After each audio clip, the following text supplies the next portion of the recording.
Hello, and welcome to another episode of the Psychology of Financial Decision Making. We're in earnings season, so I thought, why not talk a little bit about volatility?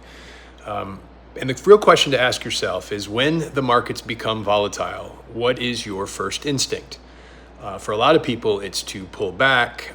In fact, a recent survey found that about half of investors become more conservative due to market volatility, which is understandable.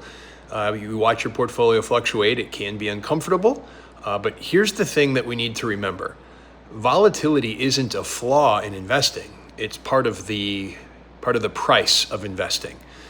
So every generation has lived through various things, various events: wars, recessions, inflation, financial crisis, pandemics, and any number of headlines that made investors question what they should do next. But over time, it's the patient, long-term investors who have historically been rewarded. And the key is understanding that trade-off, having those expectations from the jump. So moving to a more conservative portfolio, it might reduce your short-term stress, but it also can reduce your long-term opportunities for growth.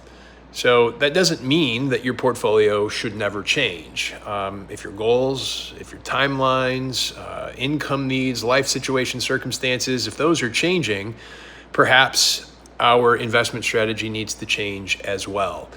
But sometimes making changes simply because the market is moving around might feel a bit uncomfortable. So it's a very difficult and it's a very different decision. The psychology of investing reminds us that temporary emotions should not drive permanent financial decision making. So short-term should not be in exchange for permanent financial decisions. So really, instead of asking, how do I avoid volatility, try asking, does my long-term plan still fit my goals? And that's because successful investing isn't about avoiding all the bumps and all the obstacles. It's about staying committed to the journey and to your plan. As always, if you have any questions or want to debrief, let us know.